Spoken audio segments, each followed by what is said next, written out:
Joining me now are two members of the Homeland Security Committee, Republican Congressman Tony Gonzalez and Democratic Congressman James Walkinshaw. It's good to have you both. Thank you for joining me, gentlemen. Thank you, Chris. Thanks, Chris. James Walkinshaw, just to look at the politics for a second, how likely do you think a shutdown is over this? And is this about getting rid of the law enforcement agency, or is it about rethinking how much money it gets and what that money is for, from the Democrats' perspective?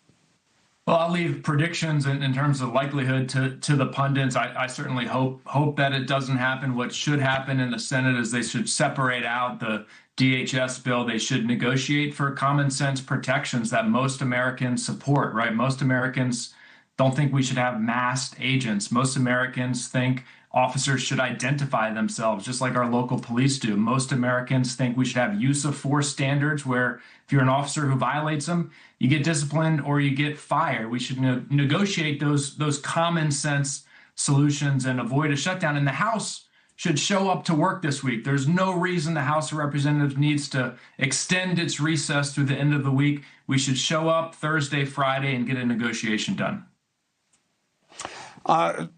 Tony, when you hear what Walkinshaw wants, what resonates, what doesn't?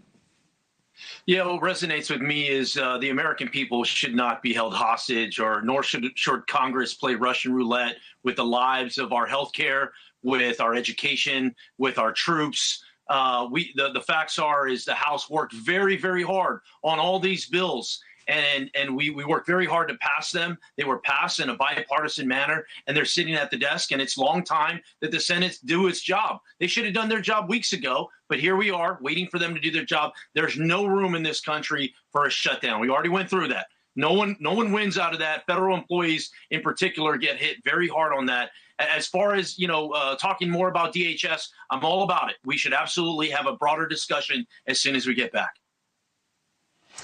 Tony, what do you think about the idea of bringing down the temperature if the state government says, yeah, you can go in the jails and the prisons, and if there are violent felons there who aren't supposed to be in the country, good, we'll help you with that, and we'll have an agreed upon set of priority people, and we'll help you with those people, and otherwise you don't go running around like this and doing what you're doing. Is that an acceptable accommodation to you?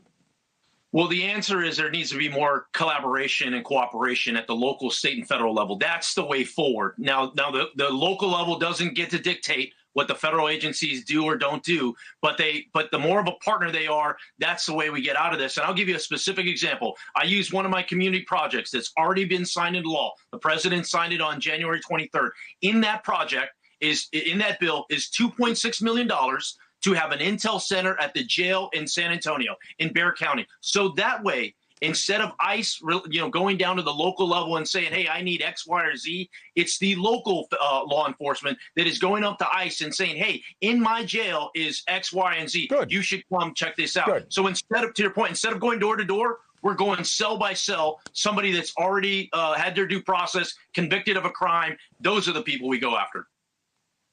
And James, I haven't heard a lot of people on the left dispute the need to get rid of those kinds of violent, known felon offenders that aren't supposed to be legally in the country. But why are there calls on the left that Walls surrendered on this and that ICE just has to get out? I mean, did anybody think that was going to happen?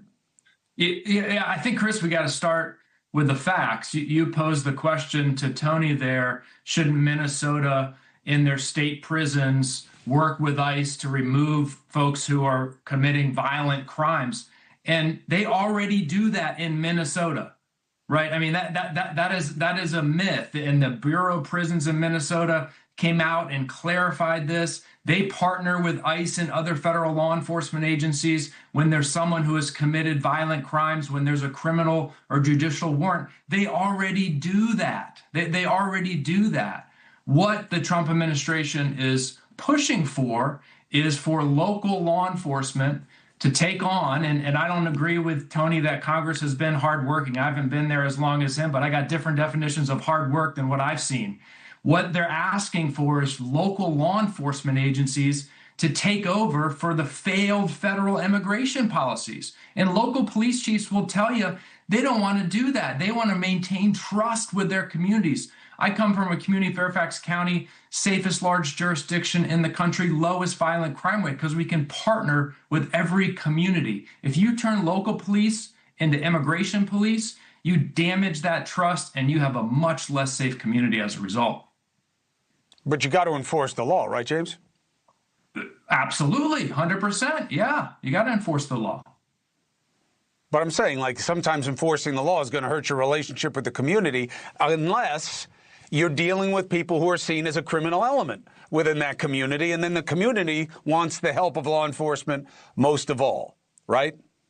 100%. That's right. That's right. What you don't want to do is turn your local police into immigration enforcement who are showing up or participating in detaining somebody who's been here in the country for 20 or 30 years and just works their butt off every day trying to raise their family and contribute to the community. If you turn the local police into that, then you damage that trust. And that's what the Trump administration is pushing for.